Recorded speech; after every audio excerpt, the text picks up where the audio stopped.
Thank you for stopping by at the Movie Marquee. Our podcast reviews well-known movies and contains spoilers. The podcast may contain mature subject matter and mature language. Listener discretion is advised. Enjoy the show. Quiet on set. Places, everybody. And action.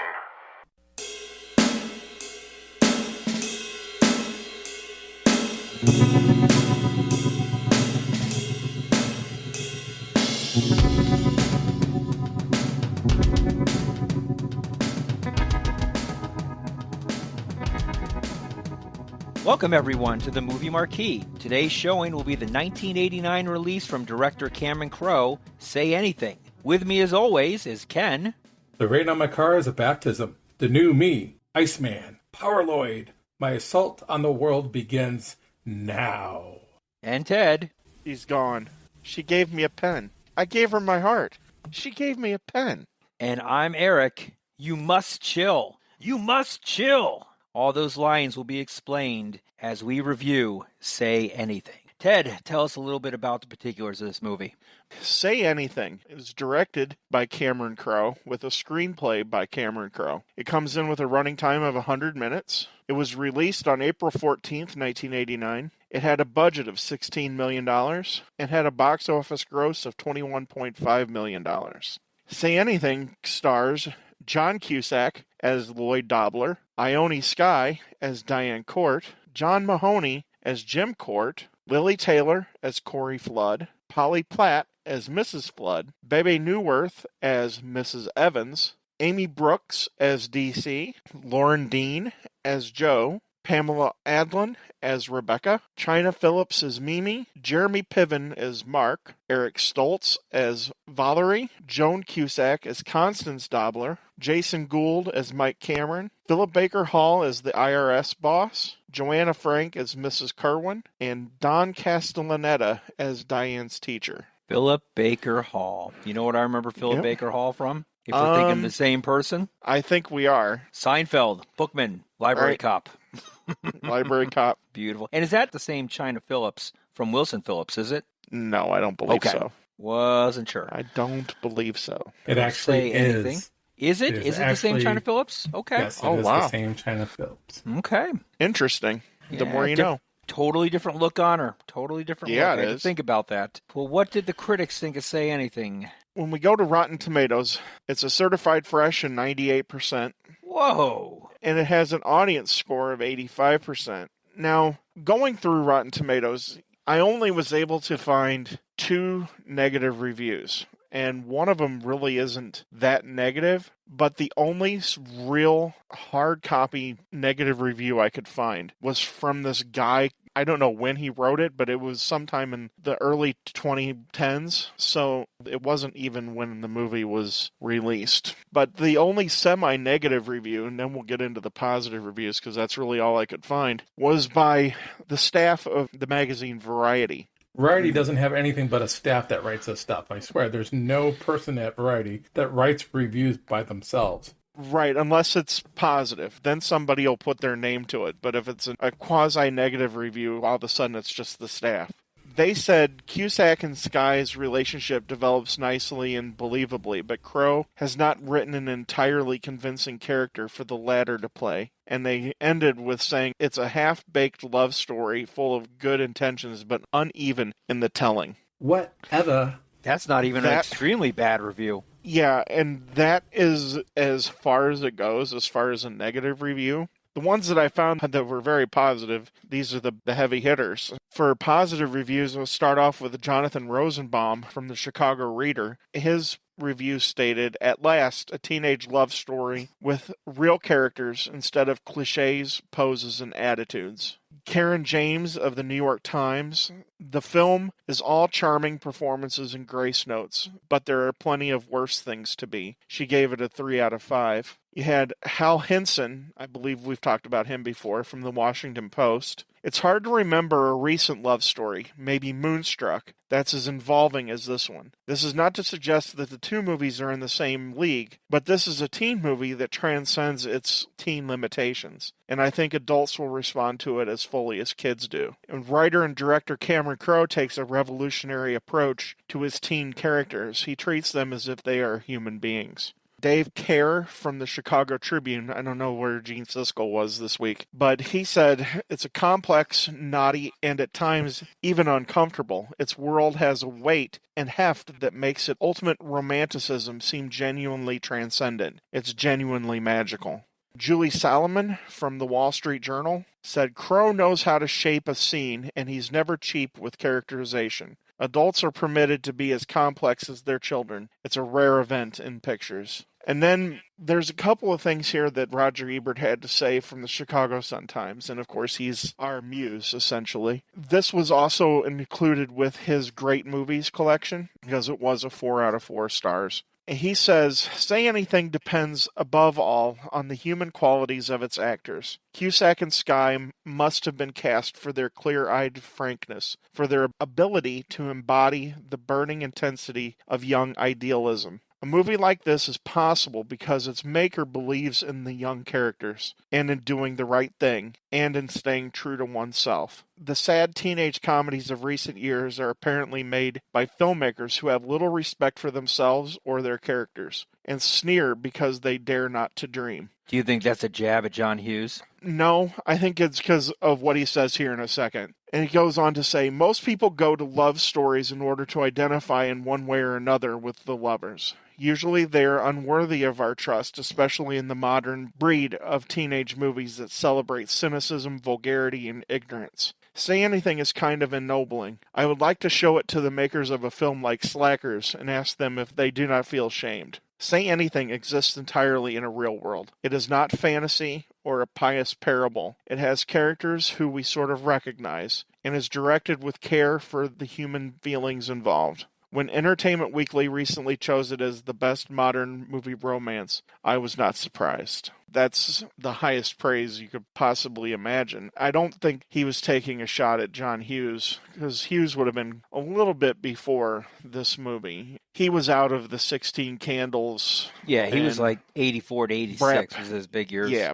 I think it's more of the transition into the early 90s movies where the teenage romantic comedy tended to be kind of one-dimensional and kind of crappy for the most part. Because even in the mid-90s, you had all that crap with Freddie Prinze Jr. and those He's All movies. That comes to mind. Yeah. Say Anything's kind of like almost a unicorn. We'll get into all of that. Pretty rare that we have movie reviews that are mostly extremely positive. Even the negative are not totally negative. They had some good things to say early on in the negative reviews. That's pretty cool. That one by Variety, I guess it's supposed to be negative, but it's not really that negative. Like I said, this guy that I found that did have a negative review, he's not even listed as one of the top critics. He's from 7M Pictures. His review was written in 2011. His name is Kevin Carr, so I don't want to put this dude on blast, but his thing that was negative, he says this is an iconic role for Cusack and easily one of the movies that made him a respectable actor today, but it's a negative review. So I didn't even bother to read the rest of the review because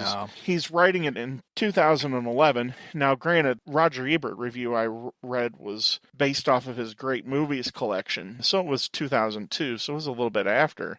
Even back in the day, if you watched Siskel and Ebert, they couldn't have been more in love with this movie. They both gave it 2 thumbs up, and if they could have given it 3 or 4 thumbs up apiece, they would have. It's one of those glowing reviews that they gave on the show. Very cool. Ken, why don't you go over the plot of this exciting movie that we're going to be talking about here? I guess I can say anything, right? You can say anything. How long you been holding that one in? Well, actually, only 10 seconds. Okay. Anyway, at the end of the senior year of high school, Lloyd Dobler falls for Diane Court and plans to ask her out, though they belong to different social circles. Lloyd's parents are in England on Air Force duty, so he lives with his sister Constance, who is a single mother. Lloyd has no plans for his future except for kickboxing. Diane comes from a sheltered academic upbringing and lives with her divorced father, Jim, who owns a retirement home where she works. She is due to take up a prestigious fellowship in Britain at the end of the summer. Lloyd asks Diane to accompany him to their after-graduation all-night party. She agrees, and it's a surprise to all her classmates when they see her there. The next date is a dinner at the court household where Lloyd fails to impress Diane's family, and her dad is informed that he's under investigation by the Internal Revenue Service. Diane takes Lloyd to meet the residents of the retirement home, and he teaches her to drive the manual transmission Ford Tempo that her dad got her for a graduation present. Their relationship grows intimate, and they have sex, to her father's concern. Lloyd's musician friend Corey, who has never gotten over her cheating ex-boyfriend Joe, she wrote 65 songs about Joe, and she decided to sing them all at that party. So Corey warns Lloyd to take care of Diane. Diane's dad urges Diane to break up with Lloyd, feeling he's not an appropriate match, and suggests that she give Lloyd a pen as a parting gift. Diane, worried about her father, tells Lloyd she wants to stop seeing him and concentrate on her studies, and tells him to take her pen. Devastated, Lloyd seeks the advice from Corey, who tells him to be a man. The IRS cuts off Jim's credit, and his credit cards are declined when he tries to buy Diane a luggage set, and the investigation drags on. At dawn, Lloyd plays In Your Eyes by Peter Gabriel, while standing under her open bedroom window with a boombox over his head. The next day, Diane meets with the IRS, who explains that they have evidence suggesting Jim had been embezzling funds from his retirement home residence. He advises her to accept the fellowship as matters with her father will worsen. After Diane discovers cash concealed at home, her dad tells her he stole the money to give her financial independence, justifying it by saying he provided better care to the victims of the embezzlement than the families did. Distraught, she reconciles with Lloyd at the gym, where he's training to be a kickboxer, and actually gets his nose broken when she walks in. By the end of summer, Jim has been incarcerated on a 9-month sentence. Lloyd visits him at the prison and says that he will go with Diane to Britain. Jim reacts with anger, mainly because his daughter wasn't there. Lloyd gives him a letter from Diane saying she cannot forgive him, but she arrives to say goodbye anyway, and they embrace. She gives him the pen she gave Lloyd, asking him to write her in London. Lloyd confronts Diane, who is afraid of flying on their flight. The scene comes to an end and the plane explodes. The scene comes to an end and the light, that little sound when the no smoking and fasten your seatbelts goes off, and we are to assume that everything works out. They call it a ding. Dang! That's an era gone by, the no smoking sign. The no smoking sign. Now you're dating the movie a little bit, right? Because I thought if the babies were on the plane and they were crying, they knew something I didn't know. Anyway, that's the plot of the movie of Say Anything. Cool. So we'll keep rolling with you, Ken. When was the first time you saw Say Anything? I would say I saw it in my senior year of high school. This was a very popular movie for the lady folks in my school because of the song In Your Eyes by Peter Gabriel. All the girls loved the song. And all the boys thought that if they played the song in front of their house, that they would come running to them. So, of course, guys wanted to see this movie too because they wanted to know how they can get a woman to like them. And I'm probably one of those guys at that time. So this was kind of almost a perfect date movie to see when you're in high school. How about you, Ted? I was trying to think of the first time I saw the movie. It wouldn't have been the first run of this movie. It would have definitely been on video. It would have probably been late in my high school years, senior or a freshman in college, that I would have seen this for the first time. Because I do like John Cusack, but here's the thing too, I also like Cameron Crowe. We kind of established that back when we started the podcast, when we did Almost Famous and Jerry Maguire. So it wouldn't have surprised me if it would have been around that time as well. I can't exactly pin down when I saw it. This is one of those movies, though, that even though I hadn't seen it, there are parts of this movie that are so ingrained into the pop culture of life. That's become iconic. Lloyd holding the boombox outside of her window. That's been spoofed so many different times and redone and done again. And so it's one of those things that was always there. But kind of a funny thing is when I started watching this movie again for the podcast, I had kind of one of those Mandela moments where I actually thought it was a different movie. I actually thought that he and John Mahoney got into a huge fight while they were having dinner. And that was what ended up resulting in him holding up the boombox. So it was kind of a weird moment. I actually enjoyed how it turned out here much better than the way I thought it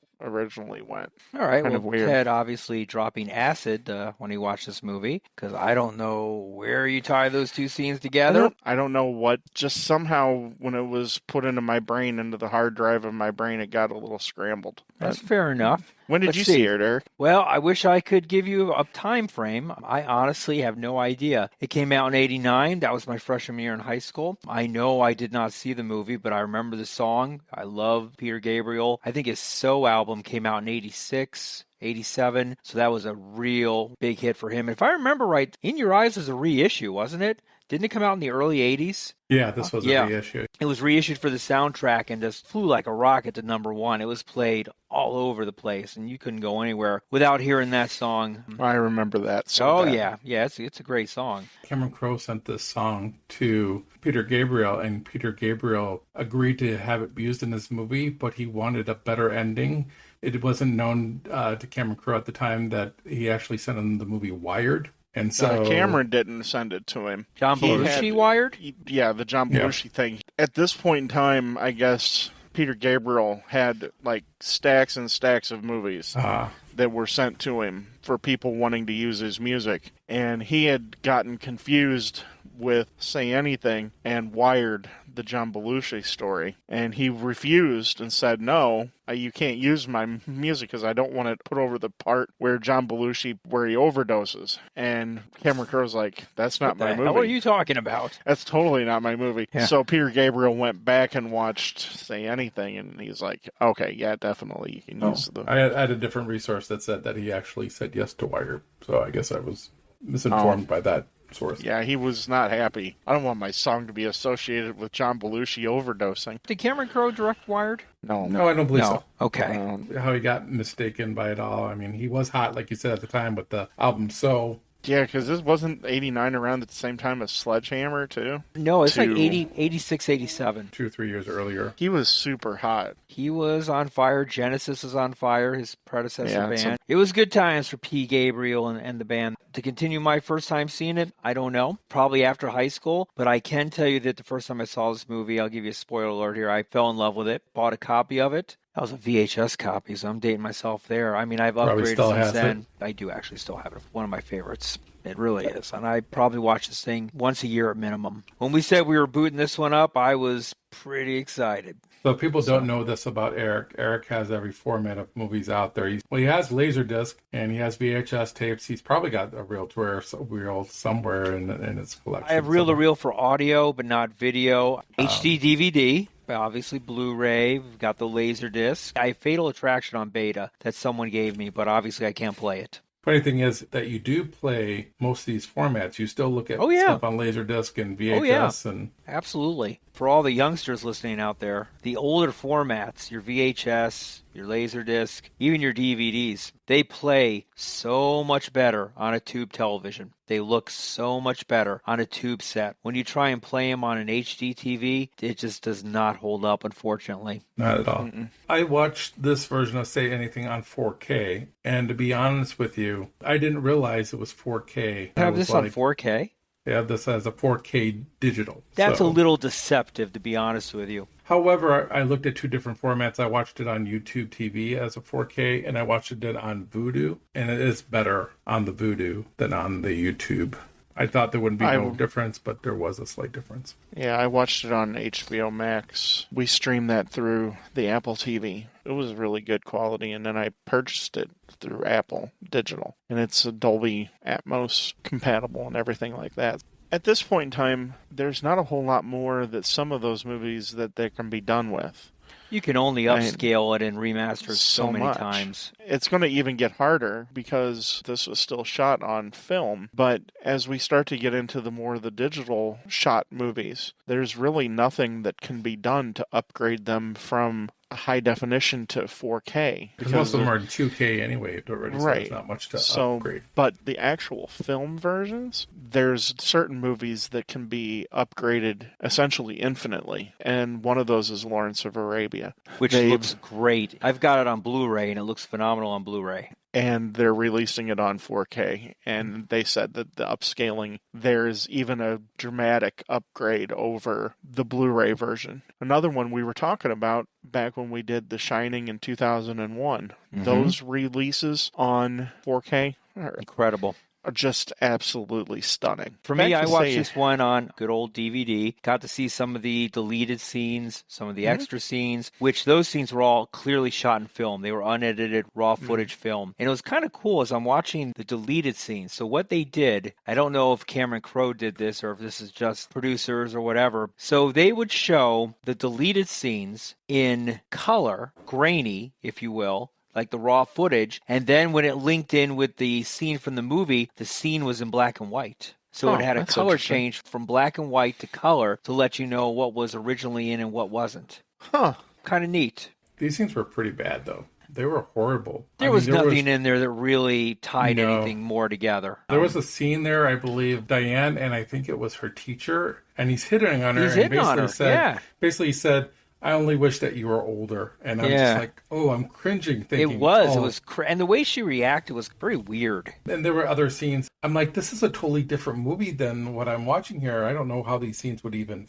fit. I don't know. That courtroom scene was kind of weird, too. You, take a picture of Ronald Reagan and show, hey, how wonderful this guy is. And then he compared him to, one of the guys that are at his nursing home. That scene was him trying to expand more nursing homes. There was one where they're interrogating him, asking him questions about his embezzlement. Right. And he's giving coffee to... Yeah, coffee, water. Yeah. One of the patients dropped a magazine, and I guess the guy didn't do anything, and he yelled at her. Do you want to read that? Do you want to read? It's just really horrible stuff there. I'm Interesting. so glad they really cut this, because I didn't find any of the extras and the lead scenes to be worth of value. So good job on the editing here. Yeah. The alternate scenes of him holding the radio, different positions and different scenes of that. Yeah, I'm glad they went with what they went with. Well, I'm glad that they went with the song that they ended up overdubbing, because the song that they used in that scene is not In Your Eyes. Fight for your right to party. Yeah, no, it wasn't that, but...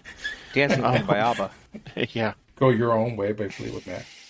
Right? That's a great soundtrack. I've got the soundtrack on CD, and I love listening to it. They chose not to use the song because of the fact that I guess it played out too much of what actually happens in the movie, that Cameron Crowe thought it would ruin the movie for anybody who wanted to see it. The actual song being played during the filming was Turn the Other Way by Fishbone. And then In Your Eyes was added post-production. And then what you were talking about, Ken, Cameron commissioned the Smithereens to write the movie's theme song. They came up with A Girl Like You.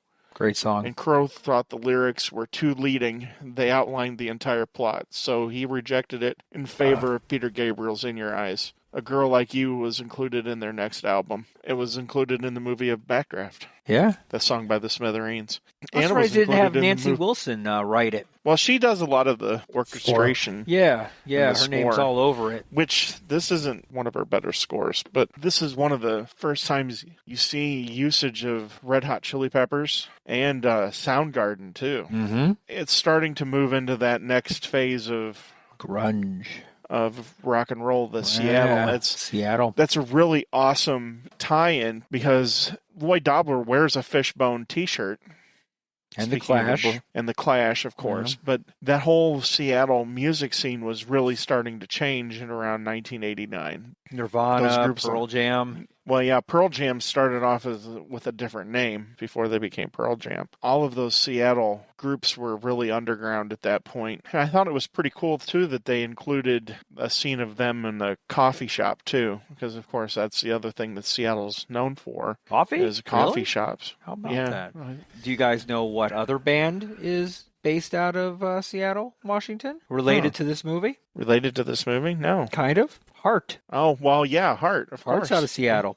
And this is something we really brought up with Almost Famous, Cameron Crowe's connection to the music here. He's not lost his finger on the pulse of what is going on, and he sets the movie in Seattle. Yeah, you have the Peter Gabriel. He's mainstream, but puts it in with groups that aren't mainstream. It's like a time capsule of the time of Seattle where things were shifting. The tastes were shifting from the 80s pop into the grunge movement. I hate to use the word grunge. I guess that's what it's called. What else would you call it? Alternative rock? Alternative, yeah. Because grunge was kind of used as like a derogatory term for a Yeah, lot but of now those. it's kind of endearing. It is, because we've made it endearing. Because Right, that was right. that's our music. I think it was more of the look than it was the sound, the grunge look. That too. Lloyd and all of the kids in this that are graduating in 1989 or 88 there, you can start to see the transition to more of a grunge type of alternative look.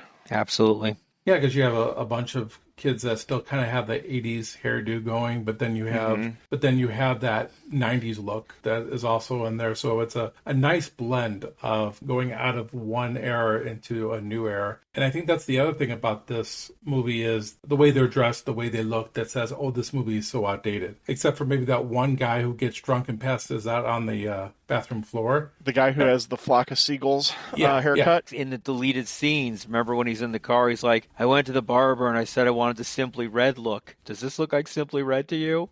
The guy who plays that is actually Barbra Streisand's son. No, is it really? Yeah. No kidding. Wow. It's her son with Elliot Gould. Nice. Isn't he a little bit of a guitarist? Yeah, he did something with music. Jason and film Gould. too. Yeah. But yeah, that whole character, I don't get that whole character, but that's fine. He asked Lloyd first about how he got Diane, but his whole aesthetic and everything about him does not scream that he's looking to find a chick to go out with. Think he's questioning a few things there, maybe? I think so, especially with the haircut and everything. It's just in the closet. The actual actor actually came out as gay when he turned 21. So there you go.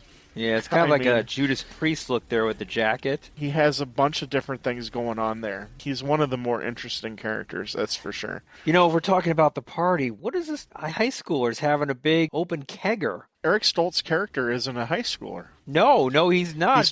He's 22. Right, but dude, it's not like, hidden or, you got the guidance counselor going there, for heaven's sake. I mean, it's just like, hey. I wanted to ask this question. She is, in the credits, her title is Mrs. Is she married to Eric Stoltz's character? No relation. Has to be too young to be a guidance counselor. No, she's not married. She's just showing up because she likes a good party. That's odd that the high school guidance counselor would end up at this end of the year party. She's a very attractive high school guidance counselor. Yeah, but it is definitely... She has to be right out of college. Well, you got to think about it in today's standards. Come on. A guidance counselor showing up to any type of high school party, okay, that's almost grounds for termination right off the bat. No, it Come would on. be. Yeah, but these are guys that graduated. They're supposed to be all like over 18. I mean, I'm sure as far as being at all night, I mean, let's be honest. I did this when I was like 17, 18 myself, going to these all-night keggers. And they were usually hosted by a guy who was 21, 22 years old, who was able to get all the beer. But his friends were basically just high school kids. Yeah. It's Matthew McConaughey's character in Dazed and Confused. I love that character so much. Right. Love it. You know what I like about high school girls? I get older, but they always stay the same age. That's right. That's not creepy as hell. That's not creepy at all. That's McConaughey to a T. Never changed his personality, man. It's really weird, though, that Eric Stoltz's character, he goes by what, Valerie? Yeah. They make it sound like this guy's been doing it for decades or something. I know, like that. Right. They make it sound every year he goes into hiding and then he only pops out once a year, like he's like a groundhog or something like come that. On. What's the kid, 22? That's a pretty damn nice house for 22. Well, that's what made me wonder if they were connected in some way. He's living at home still. I don't know. Parents are out. Parents are out every year at the same time, so during graduation maybe they're week. going to Europe. I mean, okay, we're reading a little bit into it, but there's no way in hell he owns that house. Let's see, Seattle had a big tech boom, so maybe he's a tech guy. Who knows? Maybe he's a coffee magnet. I don't know. It's one of those interesting things. But yeah, the whole idea that he comes out of hiding for once a year, it's kind of fun. He probably has a restraining order where he can't go next to school, so he has to wait for the kids to come to him. This party is very reminiscent of parties that I went to. I mean, you had your cliques all over. You had that one person that was always playing a guitar or music, and everybody was sitting around that person. You had your drunk people in the bathroom hugging the toilet. You had all these things. So when I watched this again, it took me back and made me remember all the times that I had in high school and in my early 20s. Where would a Kenny D be at that party? I would be bouncing around from one clique to another because that's kind of like my thing is I never belonged to any one clique. I would probably say in high school, I was probably a ghost. After high school, I just bounced around everybody. I wanted to, relate to everyone. You'd have been hugging the toilet. One year I went to this party and they fed me beers to the point where I got sick. I drank a whole case of Budweiser or something like that, 24-pack. And they gave me pizza. Well, let's just put it this way. I felt bad for the girl because I didn't quite make the toilet. Oh, so no. The sink and the mirrors, there might have been a little cleaning to do afterwards. She politely asked me to leave. And then I proceeded to throw up in her bushes and then throw up on the side of my best friend's car at the time. But that was the first time I majorly drank, because when I was in high school, I didn't smoke, I didn't do drugs, I didn't drink. And this was my first time. So they thought it would be funny to see how Ken react. The blame should be on them, not on myself. Interesting. Mm-hmm. Back to the movie. High school exploits. That's a whole new podcast in itself. Yeah. But, I got a lot of stories about Say Anything I'm in my sure in you my do. life. Oh, I'm sure. Because that's what I thought this movie was about saying anything, so I could tell you guys everything. Okay. And there'd be no repercussions because... Well, true. There's no judging here. Until my wife amongst friends. Here's it, and then she'll be judging. It is what it is. It is what it is. Stuff that made you who you are. I agree here with Ken a lot, especially the party scene. It's something that I think everybody's kind of lived. And I think Cameron does an amazing job here making it seem relatable to everybody. It's not played off as a joke. I mean, even though there's funny parts of it, it's not just tossed away. It's an actual integral part. And actually, the way he uses it to help develop their relationship, because he's always checking in on her, even though they're not talking, she knows that he's checking in on her. And this is the first party she's ever gone to. She's kind of breaking away from the hold that her father had on her. I feel like she was feeling a little awkward because whenever he would check on her, she would give this look like, what the heck is wrong with this guy? He's wearing the bag, I think, over his head, or at least it looks like it's over his head. She gives this look like, oh, goodness. But it isn't until when she's hanging out with Corey tells her how much a great guy Lloyd is, that she goes, oh, he checks up on me. And then it seems like there's some type of relationship. But up to then, it's like she's kind of avoiding him. Every time he sees her, she kind of goes the other direction. It just seemed kind of weird at first. I would think that this is your first major party.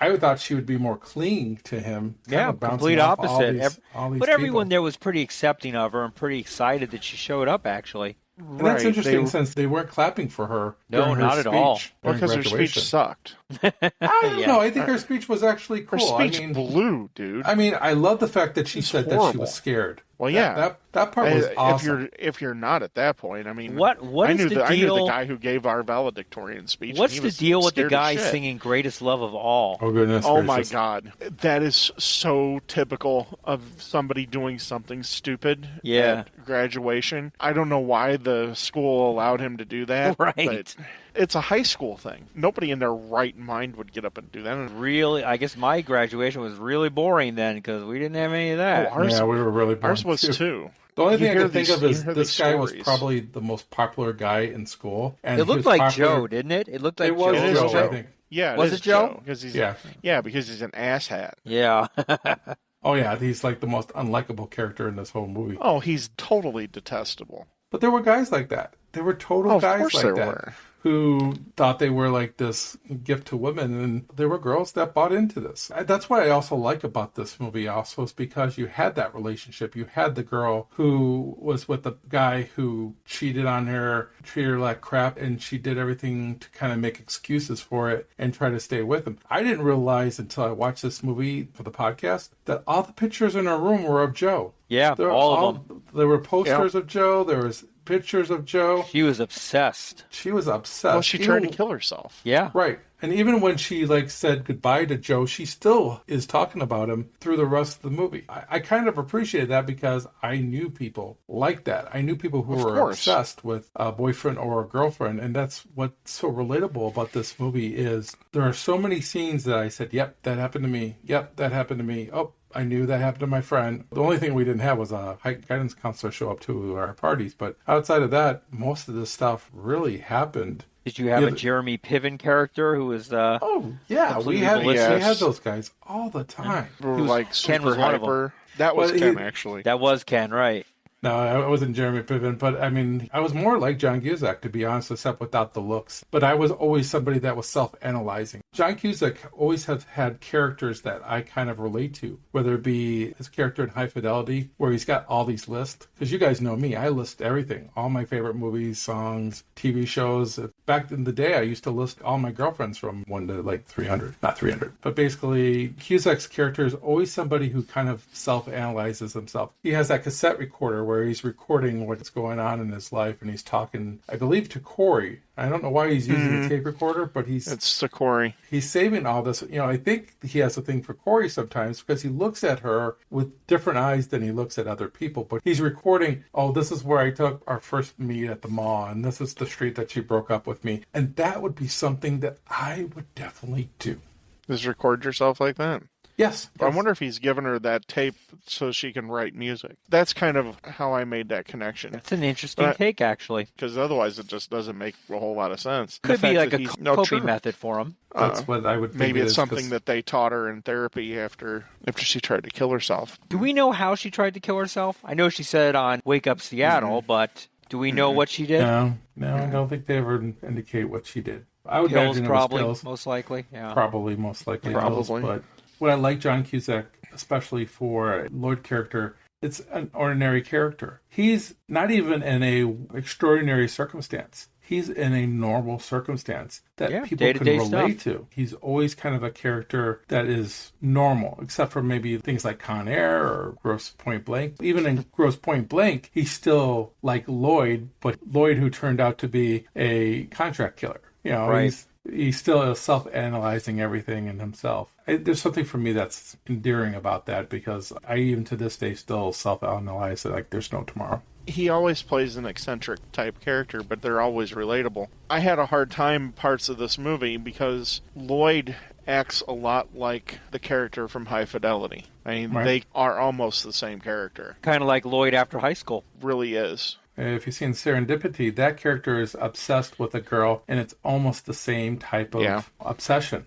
I like to think this is John Cusack playing John Cusack, but maybe not. It might be. I mean, it might be, because that's part of the reason why he got the role, because he did bring a self-analyzation to the character that other actors that were up for didn't. He's relatable because he always brings that human element to the character. Now, some of the movies that you just mentioned don't have the same quality of writing that this movie does. And I think that's where you have a perfect combination of a writer meeting an actor inhabiting a character. And that's why this movie is iconic. It's one of those rare times. And I agreed wholeheartedly with one of the critics when they said that Cameron treats these characters as if they're real. When we discussed Almost Famous and we discussed Jerry Maguire, and now this movie, I think that's one of the things that Cameron Crowe does so well. He creates real characters that are tangible. I think that's one of the strongest parts of him as a filmmaker and screenwriter. It goes back to your Roger Ebert review, where Roger Ebert says this movie doesn't rely on gags or gross out humor. It invests itself into the characters themselves. And you get wrapped up not only in the teenagers, but also in Diane's father's life, Jim's life, where he's struggling. We all know that he's guilty. And that scene where he's in the tub and he is just having a meltdown. You kind of feel for him because you do believe that he didn't do this for himself. Truly believe he did do this for his daughter. He put himself out there because it sounds like these years that there were tax issues are the years from when he got his daughter to live with him. He was determined to give her the best life possible. The only thing that he probably bought for himself is that jukebox, which was, But did you notice how much the jukebox was? $9,000. $9,000 under that $10,000 IRS limit. I think you hit a point there, Ken, that I don't know if he felt guilty is not the right word, but he wanted to live up to the expectation that she put on him by choosing him over her mom. And he couldn't do that. That's when he started to do things that were not above board. Then he pushed the envelope. You feel for his character. The reason you feel for his character is because John Mahoney, he's not in a lot of stuff, but when he is in a movie, he is probably one of the best actors of that era. He's amazing. I know he did the stuff on Frasier and was Frasier's dad, but his work prior to even getting on film, when he was part of the Steppenwolf Theater in Chicago, he won a Tony Award. This guy is an amazing actor. Yeah. In another movie, he's a villain, and he's just a villain, and the person who acts that way is not going to make him likable or relatable, because you can see the conflict on his face, because he knows he shouldn't like Lloyd, and he tries everything he can not to like Lloyd, but he can't get over the charm and how honest Lloyd is. And I think that's one of the things that when we're talking about Lloyd, he's the most honest character probably in the whole show. He doesn't put on a face for anybody. What you see is what you get. He's not going to hide who he is. He's just straight up himself. I think all of the other characters look at him and jealous in some ways. And I think that's what John Mahoney's character is. He's kind of jealous of Lloyd because he can't be honest because he's doing something illegal. Well, he's jealous because of that, and also because in his world, his daughter is everything to him. She adores him, and now there's competition. Because at the beginning, I think he does like Lloyd. He meets him at the door. He's gracious. In the morning, when he brings her home, he points out to her because she calls Lloyd basic. And he's like, I don't think he's feeling bad about it. He's outside and he's doing that kissing to every side, a wrestler or someone would do in a ring. Actually, I had this girl that I was really into when I was about 20 years old. And after like my first date with her and after she went up back into her house, I did the exact same thing. I kissed in every direction, and then I banged down the garage doors and left. They were an apartment complex, so it wasn't her house's garage door. It was like the garage doors that would be separate from the apartment complexes. And I didn't do it because I was thinking, oh, it's a say anything moment. I got to do this. That was just natural for me. But then later on, I said to myself, that's where I got that from. And that's why I relate to this movie so much. But going back to the point, for whatever reason, he doesn't think he's a threat yet. But he kind of likes Lloyd because of how he's treated his daughter. And he respects that to a certain extent. Here's a trivia question for you. John Mahoney and John Cusack were both in a movie together a year before this came out. Name that movie. 8 Men Out. Yes, 8 Men Out. John Sayles' brilliant movie about the Black Sox scandal. So yeah, I agree with you, Ted. I think he was a very underrated actor. He did pass away a few years back. We did talk about him briefly in The American President because he played like the head of... the Political Action Committee. Yeah. He was good in that small part there. He's always been somebody who commands attention, but the stage is his first love. And you can see that he's first a stage actor. The only thing I wish he didn't do in this movie was sing Ricky, Don't Lose That Number, because that wasn't very good. The other movie that he really is a tour de force in is Primal Fear. And that's really interesting because you say he isn't in a lot of things, but I bet you we could probably name a lot of movies that he's probably been in. If we went down his IMDb list, we've hit the most popular ones. He's got big parts in a lot of movies. Yeah, those are what he's really known for. Yeah. Amazingly enough, he went to the same college that my wife and I went to. He went to Quincy University. Did he? Do you guys have a shrine to him out there? They do have a picture of him up at the main administration building. Did they name anything after him? No, because the guy who was the acting teacher, the professor, I actually did a little bit of a play with him. He's actually the guy who taught John Mahoney back then. So that was kind of cool. Interesting movies that he's been in. Moonstruck. Yes. He was in Moonstruck. The Russia House. One of my favorite movies that I don't get to watch enough. Article 99. In the Line of Fire. Yep. Reality Bites. Oh, yeah. He has been in a good number of movies. I really like his performance here. I buy him as this dad who has a secret. I think it's very interesting that when everything blows up in his face is when he's decided to move on from his daughter to go back into dating. He goes to buy the luggage and he's flirting with the lady behind the counter. And to me, it sounds like that he's transitioning out of his daughter's life because she's going to London and he's going to be by himself. And I find it interesting that all of a sudden everything is heading downhill. Credit cards are not working. His assets are frozen. I think it's just really well made how we see the progression of each character throughout the movie. I think Cameron Crowe uses his time well here to tell a story. The only thing I would like to have known is why did she pick her dad over her mom? I'm assuming, this is my backstory, that her mom cheated and made her dad feel bad. And that's why she chose her dad, because her dad was loyal. And I say that because when she sees her mom and the guy comes in, it seems like he's more important than she is. Early on, after she graduates, gets the car, comes back home, and he gives her a ring that supposedly belonged to her mom. Do you think that is for her mom's ring, or do you think it was one of the people? It's one of the purchases. Her mom gave it to her dad. She says, this is the one thing your mom gave me. Yes, he did say that. Yeah, that's what he says. It was not anything that he gave her mom or anything like that. Why would he say that? That seems like because so he's got to random. cover his tracks. He's got to cover his tracks. But if you listen to what the IRS guy says, does he give a lot of gifts? Yeah, does he give a lot of gifts? That's totally that. And it was in that bin where all the money was. That secret locked bin. Yeah, I'm going to give him the benefit of the doubt here. I think he doesn't have to give that particular lie. He doesn't have to tell her. Yeah, he does. He just bought her a car. He can't tell her where he got the money to buy that. Does he tell her where he got the money to buy the car? That car's under $10,000 in '89. Yeah. No, and I'm sure it's a stripped-down Tempo with a manual transmission. Right, where she doesn't teach her how to drive until Lloyd does. Which is one of the nicest scenes in the whole movie. It is a fun scene. Go on. Yeah, it's a fun scene. I mean, I remember back in the 80s, a number of my friends had manual transmission cars. One of my friends tried to teach me how to drive one, and it didn't take. In fact, I was afraid I was going to ruin his transmission. I had a manual for quite a while. If I had a choice, I actually prefer it. It's harder to find them now. I still like the idea, though, that he was married and there was this one thing in his marriage that he kept. The one thing that his wife gave him outside of his daughter. The ring? Yeah. I'm not buying it. No, she wouldn't have given that to him. We just don't know the backstory on it. I'm not buying it. I think it was an indicator at the beginning of all the telltales of the crimes.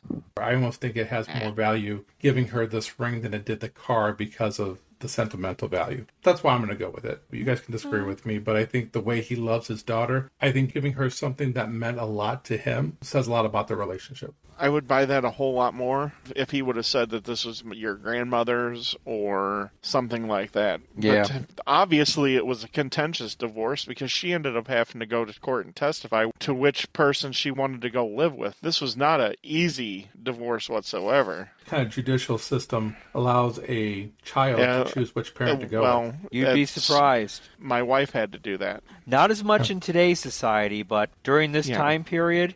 She didn't when they got divorced. It was years later when she turned 12, right around the time when the character would have had to have chosen. So yeah, she had to choose too. Usually kids would choose their mothers over their fathers just because the mothers usually, when I grew up, moms were more into their kids' lives than their fathers were. Never know. In this case, he seemed pretty into her. You don't get a whole lot of her mom. Very superficial, doesn't she? And very into the guy that she's with. Yes. And so I'm assuming that mom's guy hopping. I buy Ken's story that she cheated on John Mahoney's character more than John Mahoney's character gave her a ring that was from his wife. I concur. And maybe so, but I mean, there is that this guy isn't dating and everything is invested in his daughter for the last 6 years. Wrapped up and that could be from the hurt of that relationship. And sometimes we carry things that remind us of hurt relationships. Because we also see that with Corey's character, but she keeps all these pictures of him, even though he keeps on lying to her and tries to sleep with her. And even when she says goodbye, she doesn't have the heart to tear down his posters or get rid of any of his pictures or stop singing songs about him. Well, we've all had that friend that's kind of obsessive about the one person that they just can't get over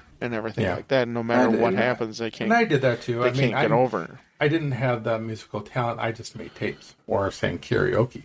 I can understand to a certain extent why a person would do that. And then you had the other friends who really don't have much in this movie. You have one that just basically says, let Lloyd make his own decision. And then you have the other girl who basically just kind of nods her head, and he doesn't have any guy friends. And he acknowledges that. And he tries to connect See, and this is where I connected with Lloyd's character because I was similar. I had a lot of friends who were females. I did have guy friends in high school too, but for a long time in high school that I had a lot of female friends. And I totally understood where he was coming from on that aspect. And we come back around to this. I think that's one of the brilliant things of this movie is because the characters are so realistic and they feel real. Everybody can find something in one or all of these characters, some aspect of themselves or their life experiences. I think that's endearing. I think that Cameron Crowe finds that in almost every movie he's done, those characters are real. Not so much after Almost Famous, but definitely everything before Almost Famous. I think I feel the most real in this movie. Just thinking about how Lloyd deals with the breakup is so real to me. He goes back and forth between trying to get her back and doing anything possible to get her back, and then trying to put up a wall. Like, I'm not going to go back to her. I'm a guy. I have pride. That's something that I would probably say if I got hurt and was still being rejected. But at the same time, I had friends that would tell me, hey, move on, and find another girl and do this and do that. And I'd be like, no, I want her. And right. I see that struggle back and forth, and I so relate. I think this movie works better for me than, let's say, Almost Famous, Jerry Maguire, movies like that, because it happened right at the same time I was a high schooler. So I relate better with these characters. I can't relate with people who are with the band and hanging out with the band or covering the band or Jerry Maguire or football player. I can relate, though, with Lloyd, and I can relate to his friends, and I can relate to every single character because every character that I see here, I saw these characters in high school and into my early 20s. It's just amazing, all the emotions that are played out in this movie. And I think this movie is 1 hour and 40 minutes long. And there's so much nuggets in this movie. It's amazing how much he was able to put into this in such a short movie. It's not a short movie, but it's not a 2 hour and 15 minute movie that we've been reviewing in the past. Somehow he's able to get all these emotions from my teenage life into an hour and 40 minute film. It's incredible. Well, it moves. There's no wasted movement in the entire movie. That's to be commended. I think both of you mentioned at the beginning of the podcast that the deleted scenes were of no consequence whatsoever. I think that that's a judicious director doing his best. Don't get me wrong, I'm not saying that the characters from Jerry Maguire or Almost Famous are relatable, but they feel real. They feel like they're tangible and that they're living, breathing things. He has also a knack for finding the right actor for the right role. I can't think off the top of my head, what other major roles has Ione Skye been in? Because she's really good in this movie. And you'd think this would have platformed her to stardom or other roles, unless she chose not to. Her career isn't big. No, it's not. So before this movie, she was in The Night in the Life of Jimmy Reardon. And then after this, just bit parts here and there, like Gas, Food, Lodging, Wayne's World, Gun Crazy. She was in Wayne's World? Yeah, she had a very brief part in Wayne's World. One movie that I remember her in was Fever Pitch. She played a friend of Drew Barrymore's. Okay. Wow, that's right. I completely forgot about that. I saw her a couple years ago when they did the 30th anniversary reunion, and like shows like Today Show were interviewing her. But she hadn't had any major starring roles in any big name movies. Is that her choice? I don't know if that was her choice or not. Okay. Maybe that's just the path that was taken. One thing I would say that Ted was saying about actors and how Cameron Crowe chose the right actors, I think people behind the scenes were perfectly edited here. So I was looking at who edited this picture, and a guy by the name of Richard Marx, not the singer. Richard Marx has helped edit movies like Little Big Man and Serpico and The Godfather 2. He's got some street cred. He's got some street cred. He's got Apocalypse Now, Terms of Endearment. He's a Coppola guy. Yeah. A lot of people from Terms of Endearment were actually used to work on this film. And some people compared this movie to Terms of Endearment in some ways. You can kind of see it a little bit. As far as Ione Skye here, I go back and forth on her character quite a bit on this movie. Even her performance is not the best here, I don't think. I believe that she's heartbroken, but on the scenes where you should really look and see somebody who's heartbroken and really broke up over trying to figure out things, I don't see her having the same struggle as the other characters. She never makes me believe the reason why she breaks things off with Lloyd. I know it's because everything's going on with her dad, but she never makes me believe it. Because she doesn't believe it. There's some acting choices I don't necessarily buy into. Probably in the minority with that. I don't think you are, because I think a lot of people are seeing what you saw with Ione Skye, and that could be why she didn't get any other acting roles. I kind of agree with both of you to a certain extent. However, the scene in the car, I'm going to disagree. And here's why. I was in a relationship where that kind of happened, where it was a breakup, but it didn't seem like a breakup at first. It seemed like just needed some space. And like John Cusack was good with it. And then all of a sudden he realizes, wait a second, did we just break up? I was in a relationship like that, where that almost exactly happened verbatim, except the pen. And I never heard of a pen being used in any type of relationship. That's a bag move, by the way. Daddy's girl, and kind of does everything Daddy says. Daddy says and that a line works. She's never been in love before. No. This is a first crush. I don't think she really knows how to react to these feelings. But it sounds like she had a lot of boyfriends, because when he answers the phone, when Lloyd calls, he's like, is this the guy with the Ford Mustang? Is this the guy with the Datsun? No, you don't know me, but I buy that. But I think her performance at the beginning, it's a little bit uneven. I also know that she's a British-born actress, so she's also playing an American role. When I listen to some of her interviews, she sounds different than what she does in the movies. So I thought that was interesting. And she kind of had a little bit of a crush on Cusack during the filming of this. Sometimes she comes off being a little stale, but then some other times she comes off being warm. And I wonder if that's just her character in general. Her character is somewhat secluded. She's kind of been kept from the rest of the world. She's taking extra classes. Her social skills probably are not the best in the world. So I'm going to play it off as being the character more than the actress, because of how the character's based. The scene that I have one of the biggest problems with, one of the critics thought it was the best scene in the movie, and I couldn't disagree more, is when she tells her dad where she's been after they've spent the night together. I understand that she's being completely honest, and we're setting that stage for that betrayal and how bad that betrayal will be to her, that he's lied to her. I don't know if this is delivery or script or a combination of both. But the way she tells her dad that they spent the night together and that they slept together, she starts it off like she feels guilty, and if she didn't want to do this, when she was fully on board with the whole thing. And she plays at the beginning of that almost like he forced her to.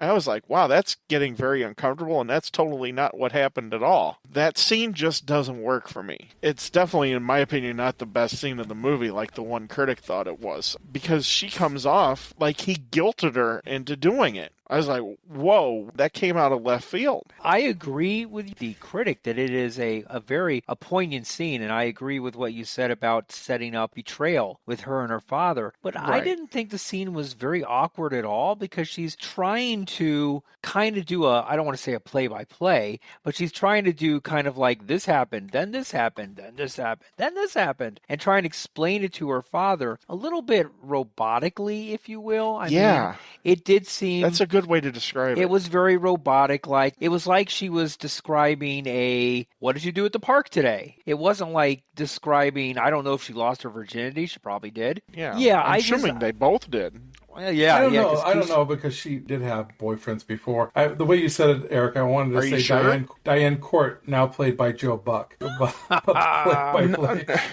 I hate her to Joe Buck. I don't think she had any boyfriends prior to him. Well, and I then don't who's all these guys with all these cars? I think what happened was nobody had ever seen her at the high school. And now all these guys are calling up. She might have been dating older guys. It's not uncommon for somebody who's 17, 18 years old to date somebody. Maybe. I never got the impression that she had ever been on dates or anything like that before. But I never got the impression that this was her first time. I never got that impression. Much more confident in the backseat of that car than he did. Clearly. Right. And I'll be honest, that scene is my favorite scene in the movie, just because of the raw motion of the two characters in that scene are just full tilt in that moment. With him shaking. And it's very touching. Sweating and shaking, and of course, you got Peter Gabriel in the background. I mean, it was perfect. And she's making him feel comfortable. Right. Then the next morning, when she's telling her dad, it's like he made her. I never took. He has Corey to talk to about these things. The only person she has is her dad. So she's going to talk to him like he's her bestie.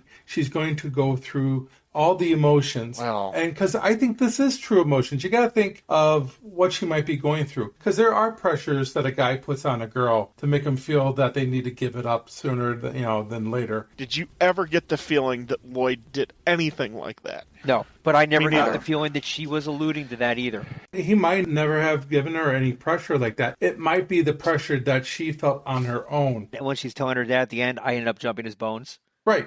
That's not a phrase that you would expect coming out of her mouth. And she even says that he backed off and he's like, he respected her wishes, but she jumped on him anyway. Right. But it sounds like those expectations that she thought he had for her were self-imposed. And yeah, I get what you're saying.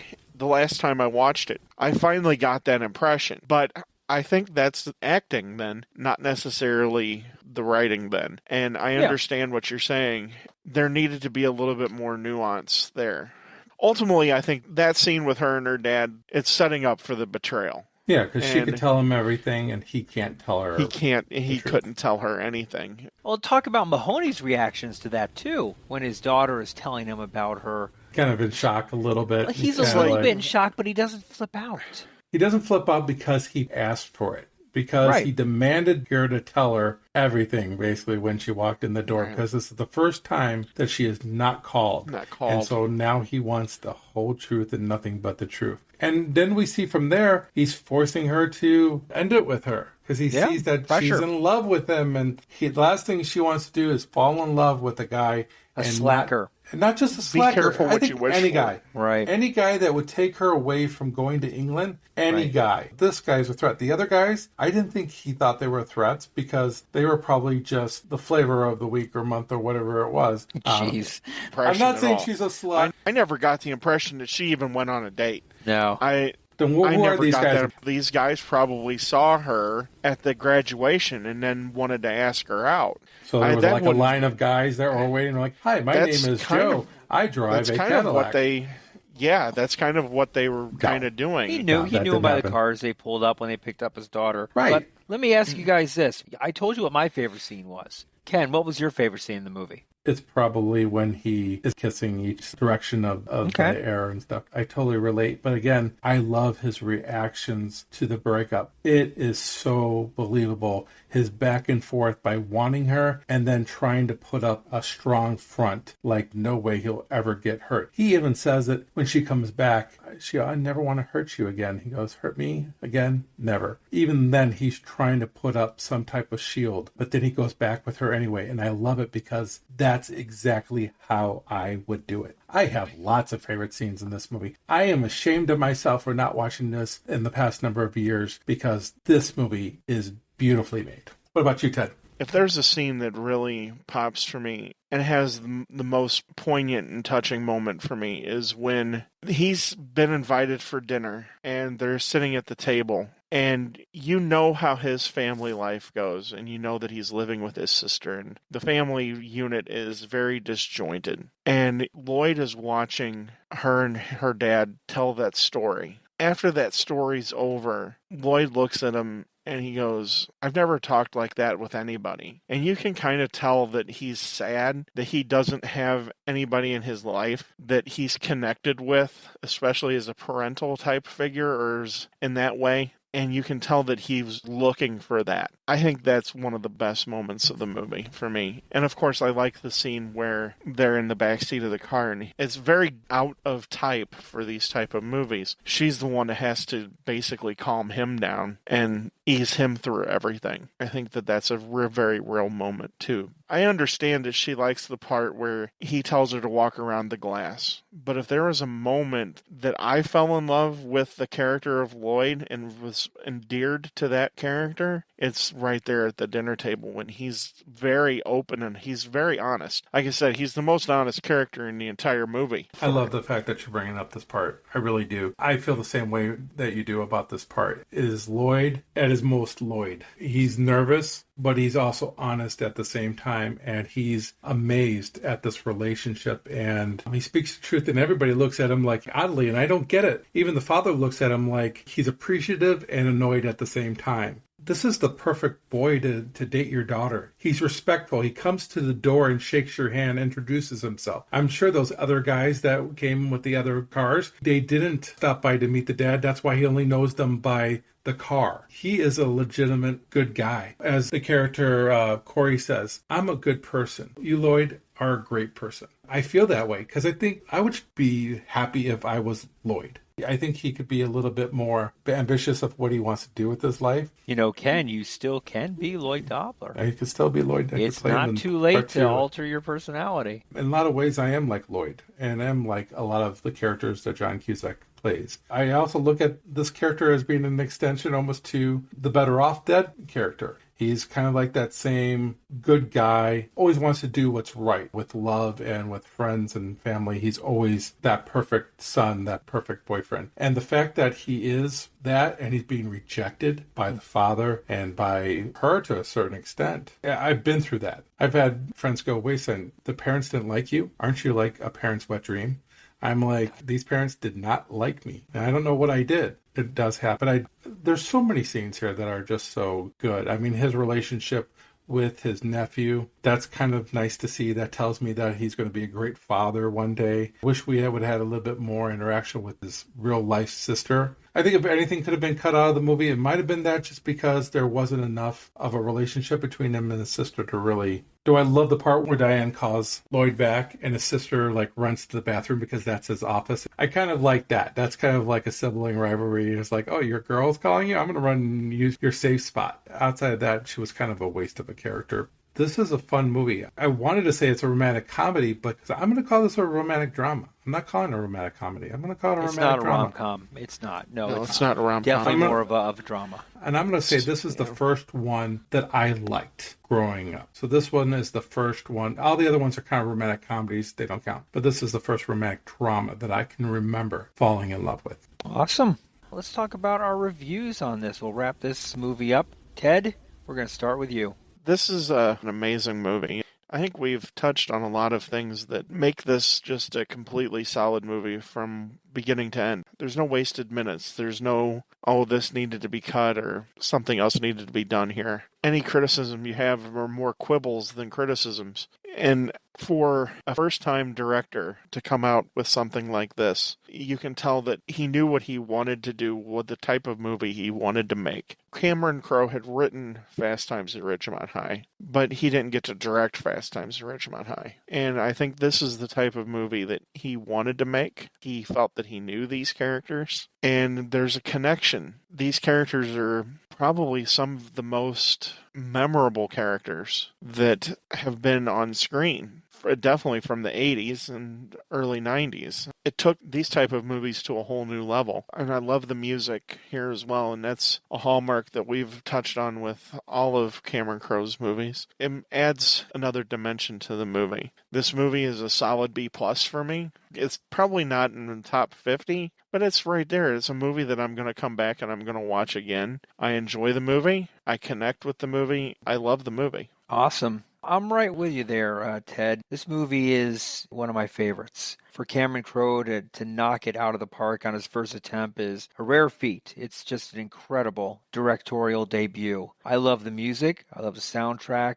I love the cast. I love the editing. I love everything about this movie. And it's kind of funny that we were talking about the deleted scenes and the extra scenes and that they have actually no place in this movie at all. It was cut perfectly. I love the characters in this movie. There's really very little about this movie I would change. And I'll be honest, off the top of my head, I can't think of anything. This is a movie I watch once a year, minimum. I was really excited to watch it again. There's really nothing bad. I'm going to go with all of the reviewers on this. There's nothing bad I can say about this movie, and I would really like to speak to someone who has something bad to say about this movie. Someone who actually gives us some type of a negative review. I'd really like to have a discussion about it. So for me, I was debating this one, but I'm going full tilt on it. This is an A- for me. This is definitely a top 20 movie for me. Maybe top 25, but it's right up there. I love this movie. I love watching it, and I will continue to love watching it. All right, Ken, we're wrapping up with you. Take us home. Say Anything was my choice for this Cameron Crowe revisit. We only did a couple movies at the beginning when we first started this podcast, so it was kind of nice to kind of come back to Cameron Crowe, and we're giving him a couple more movies, this being the one I choose, and the next one is going to be Singles. This movie is one of the best debuts for a director that I've ever seen. There isn't a misstep here. Lloyd's character could be anybody. It could be any one of us. It could be any one of you. And I think that's what's so endearing about him, is that we are all kind of Lloyd, or we're all kind of Diane. A lot of us fit in some way into these characters. And if you don't fit in these two characters, I bet you found a character in this movie that you could relate to. I just saw so many of my friends in this movie, and a lot of myself. How has it been that it's been years since I've actually watched this movie? It's not the one that makes me laugh the most, and it's not the one that makes me cry the most. It's not a scary movie. It's not all that. I'm going to agree with Ted on the solid B+.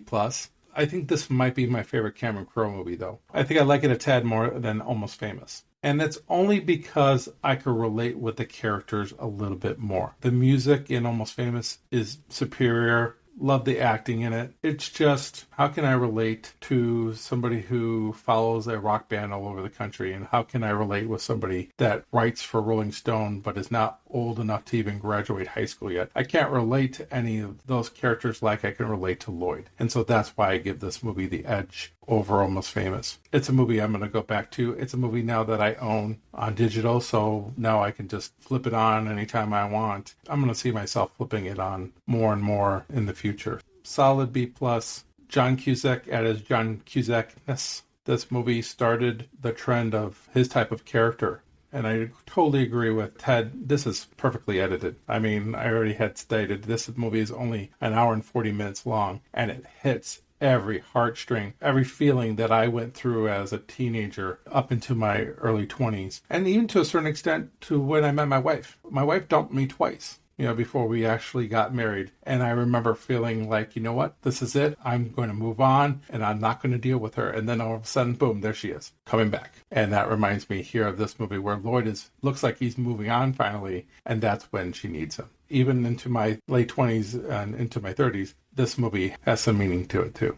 Very cool. We're all in agreement. It's a great movie. I'm kind of with you on that, Ken. It's slightly a little higher than Almost Famous in my book. I don't remember what I gave Almost Famous, but this one kind of tips the scales for me a little bit more. I still love Almost Famous. Almost Famous is an incredible movie. I'm not taking anything away from it, but this one for me tips the scales a little bit. So just one quick thing. Hats off to Chicago in this movie. The band? Hats off to Chicago acting. Oh. Because even though this is set in Seattle, 3 of your major characters, Corey and then John Mahoney and John Cusack, all Chicago people, and have all been involved with the Chicago theater scene. Hats off to Chicago. They pulled this off really well. And of course, like I said, Mahoney was part of the Steppenwolf Theater, which is world-renowned. Or is John Cusack a White Sox fan? He's a Cub fan. Is he a Cub fan? I don't know why I thought he was a Sox fan. He tries to play it off that he's a Chicago fan, but he shows up for Chicago White Sox playoff games and World Series. We'll cut him some slack. It's not as bad as the living Belushi. Oh. James Belushi?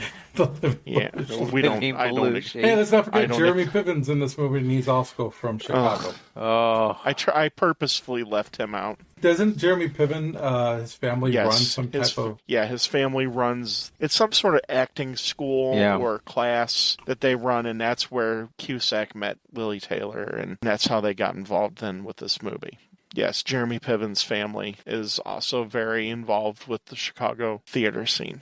All right. Well, there you have it, folks. Say Anything. Stay tuned for our next episode where we will be reviewing Singles, another movie by Cameron Crowe, which I'm looking forward to seeing because I haven't seen it in, probably since it came out. It's been a long time It's for me been as a well. long time, so Same. I'm looking forward to But opening it's up going to that be can. a blast from the past because this was Ken's end of high school. Singles, this music, this is totally my high school. What is Singles? 92, 93? 94, I think. 94? 93, 94. Okay. All right. So it's right in the heart of Nirvana and the whole grunge movement. Okay. That's where I existed. Well, rock on, gentlemen. Ted, where can they find us out there? We can be found on Twitter at the movie _marquee with 2 E's, and whatever platform you're listening to us on, and just give us a rate and review. That helps us get noticed and helps us be able to bring in more listeners. We don't take any money from any advertisers or anything like that, but your rates and reviews help us to get noticed by other people. But tips So are accepted anything- and encouraged. If you want to send us some Anything money, to- we'll take it. Anything to help us get out there a little bit more to people would be gratefully appreciated. And what's new in Facebook world, Ken? You can join us by joining the Movie Marquee on Facebook. Some things to let you know for future episodes. We are planning on doing a Christmas episode. Probably by the time you hear this, we'll probably have our poll out. So you get to choose what Christmas episode that we've nominated. There'll be 6 movies. 2 of us each will nominate a movie that you'll get to vote on. And then after that, we're going to go to our Lethal Weapon series to finish out Richard Donner as our last director that we're doing in this series. And then we're going to be jumping around different topics. So we might be doing sports next time, or favorite 80s movies, or movies that Ted likes but nobody else has ever heard of before. So things of that nature. Join us on Facebook and feel free to comment on maybe a movie that you like, something that maybe you want us to do, or a reason why you like a particular movie or why you don't like a particular movie, so we can have some conversations. We enjoy talking about movies, and that's why we do this. You know, the greatest Christmas gift I can get this year is What is that, Eric? that I don't have to watch Elf again. Ever again. Well, that's what we're doing for our Christmas movie. Right. Elf again every year. Eric's Yes. going to walk in his house, and there's going to be like elf posters, elf ornaments all over his house. You know. Now I've encouraged the Facebook poll. Everyone's going to want Elf again, right? Do elf, do elf. Do Elf. Yeah. Listen to a past episode. You'll see my review of Elf. It's always encouraging. Well, that's all the time we have for this week, everyone. Thank you, everybody. And now we return to regular programming. See you at the movies. See you next time at the Movie Marquee.